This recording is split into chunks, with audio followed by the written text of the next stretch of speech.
ದೇಶದ ಅತ್ಯಂತ ಕಠಿಣ ಕಾನೂನು ಎನ್ನಲಾಗಿರುವ ಯುಎಪಿಎ ಅಡಿಯಲ್ಲಿ ಜೈಲು ಪಾಲಾದವರಿಗೆ ಇನ್ಮುಂದೆ ಸುಲಭವಾಗಿ ಜಾಮೀನು ಸಿಗುತ್ತಾ? ಇಂತಹದೊಂದು ದೊಡ್ಡ ಪ್ರಶ್ನೆ ಈಗ ದೇಶದಾದ್ಯಂತ ಚರ್ಚೆಯಾಗ್ತಾ ಇದೆ.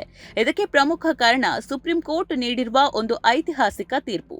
ಜಾಮೀನು ನೀಡೋದು ಸುಲಭದ ನಿಯಮ, ಜೈಲಿಗೆ ಕಳುಹಿಸೋದು ಕೇವಲ ಅಪವಾದ ಎಂಬ ಜಾಗತಿಕ ಕಾನೂನು ಸೂತ್ರವು ಯುಎಪಿಎ ಅಂತಹ ಕಠಿಣ ಕಾಯ್ದೆಗಳಿಗೂ ಅನ್ವಯಿಸುತ್ತದೆ ಅಂತ ಸುಪ್ರೀಂ ಕೋರ್ಟ್ ಸ್ಪಷ್ಟಪಡಿಸಿದೆ. ಆದರೆ ಇದೇ ವೇಳೆ ನ್ಯಾಯಾಲಯವು ಉಮರ್ ಖಾಲಿದ್ ಪ್ರಕರಣದಲ್ಲಿ ನಡೆದ ಒಂದು ಘಟನೆಯ ಬಗ್ಗೆ ಅತ್ಯಂತ ಗಂಭೀರ ಆಕ್ಷೇಪವನ್ನ ವ್ಯಕ್ತಪಡಿಸುವ ಮೂಲಕ ಇಡೀ ಕಾನೂನು ವಲಯ ಬೆಚ್ಚಿ ಬೀಳಿಸುವಂತೆ ಮಾಡಿದೆ. ಹೌದು, ದೆಹಲಿ ಗಲಭೆ ಪ್ರಕರಣಕ್ಕೆ ಸಂಬಂಧಿಸಿದಂತೆ ಸುದೀರ್ಘ ಕಾಲದಿಂದ ಜೈಲಿನಲ್ಲಿರುವ ಜೆಎನ್ಯು ಮಾಜಿ ವಿದ್ಯಾರ್ಥಿ ಉಮರ್ ಖಾಲಿದ್ಗೆ ಈ ಹಿಂದೆ ಸುಪ್ರೀಂ ಕೋರ್ಟ್ನ ಮತ್ತೊಂದು ವಿಭಾಗೀಯ ಪೀಠವು ಜಾಮೀನು ನಿರಾಕರಿಸಿತು. ಆದರೆ ಸೋಮವಾರ ವಿಚಾರಣೆ ನಡೆಸಿದ ನ್ಯಾಯಮೂರ್ತಿ ಬಿವಿ ನಾಗರತ್ನ ಮತ್ತು ನ್ಯಾಯಮೂರ್ತಿ ಉಜ್ಜಲ್ ಭುಯಾನ್ ಅವರನ್ನ ಒಳಗೊಂಡ ಪೀಠವು ಉಮರ್ ಖಾಲಿದ್ಗೆ ಜಾಮೀನು ನಿರಾಕರಿಸಿದ ಆ ಹಳೆಯ ತೀರ್ಪಿನ ವಿರುದ್ಧ ತೀವ್ರ ಅಸಮಾಧಾನ ಮತ್ತು ಗಂಭೀರ ಆಕ್ಷೇಪವನ್ನ ಹೊರಹಾಕಿದೆ.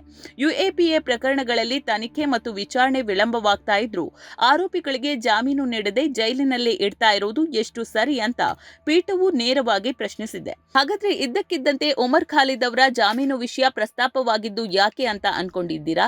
ಅದಕ್ಕೆ ಕಾರಣ ನಾರ್ಕೋ ಟೆರರಿಸಂ ಆರೋಪದ ಮೇಲೆ ಯುಎಪಿಎ ಅಡಿಯಲ್ಲಿ ಕಳೆದ 5 ವರ್ಷಗಳಿಗೂ ಹೆಚ್ಚು ಕಾಲ ವಿಚಾರಣೆ ಇಲ್ಲದೆ ಜೈಲಿನಲ್ಲಿದ್ದ ಸೈಯದ್ ಇಫ್ತಿಕಾರ್ ಅಂದ್ರಾಬಿ ಎಂಬವರ ಪ್ರಕರಣ. ಈ ಅಂದ್ರಾಬಿಯ ಜಾಮೀನು ಅರ್ಜಿಯನ್ನ ಪುರಸ್ಕರಿಸುವ ಸಂದರ್ಭದಲ್ಲಿ ನ್ಯಾಯಾಲಯಕ್ಕೆ ಉಮರ್ ಖಾಲಿದ್ ಅವರ ಪ್ರಕರಣ ನೆನಪಾಗಿದೆ. ಕೇವಲ ಆರೋಪದ ಆಧಾರದ ಮೇಲೆ ಒಬ್ಬ ವ್ಯಕ್ತಿಯನ್ನ ವರ್ಷಗಟ್ಟಲೆ ಜೈಲಿನಲ್ಲಿರೋದು ಸಂವಿಧಾನ ನೀಡಿದ ಸ್ವಾತಂತ್ರ್ಯದ ಉಲ್ಲಂಘನೆ ಅಂತ ನ್ಯಾಯಾಧೀಶರು ಅಭಿಪ್ರಾಯಪಟ್ಟಿದ್ದಾರೆ. ಈ ವಿಚಾರಣೆಯ ವೇಳೆ ಸುಪ್ರೀಂ ಕೋರ್ಟ್ ಪೀಠವು ಅತ್ಯಂತ ಪ್ರಮುಖವಾಗಿ ನಜೀಬ್ ಪ್ರಕರಣದ ತೀರ್ಪನ್ನ ಉಲ್ಲೇಖಿಸಿದೆ. ಈ ಹಿಂದೆ ಸುಪ್ರೀಂ ಕೋರ್ಟ್ನ 3 ನ್ಯಾಯಾಧೀಶರಿದ್ದ ಪೀಠವು ನಜೀಬ್ ಪ್ರಕರಣದಲ್ಲಿ ಯಾವುದೇ ಆರೋಪಿಯನ್ನ ಅನಿರ್ದಿಷ್ಟಾವಧಿಯವರೆಗೆ ವಿಚಾರಣೆ ಇಲ್ಲದೆ ಕಸ್ಟಡಿಯಲ್ಲಿ ಇಡೋದಕ್ಕೆ ಸಾಧ್ಯ ಇಲ್ಲ ಅಂತ ಸ್ಪಷ್ಟ ಆದೇಶವನ್ನ ನೀಡಿತು. ದುರಂತ ಅಂತ ಹೇಳಿದ್ರೆ ಉಮರ್ ಖಾಲಿದ್ ಅವರ ಪ್ರಕರಣದಲ್ಲಿ ಸುಪ್ರೀಂ ಕೋರ್ಟ್ನ ಹಳೆಯ ಪೀಠವು ಈ ಪ್ರಮುಖ ತೀರ್ಪನ್ನ ಸರಿಯಾಗಿ ಅನುಸರಿಸಲೇ ಇಲ್ಲ.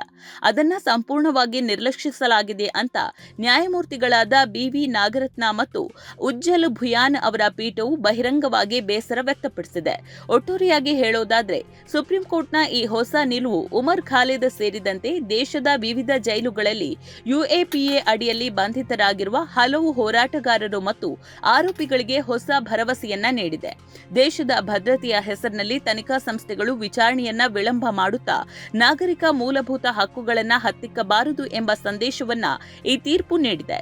ಸುಪ್ರೀಂ ಕೋರ್ಟ್ನ ಈ ಕಠಿಣ ನಿಲುವು ಮತ್ತು ಉಮರ್ ಖಾಲಿದ್ ಪ್ರಕರಣದ ಕುರಿತಾದ ಈ ಆದೇಶದ ಬಗ್ಗೆ ನಿಮಗೆ ಏನ್ ಅನ್ಸುತ್ತೆ? ಕಮೆಂಟ್ ಮಾಡಿ ತಿಳಿಸಿ. ಧನ್ಯವಾದ.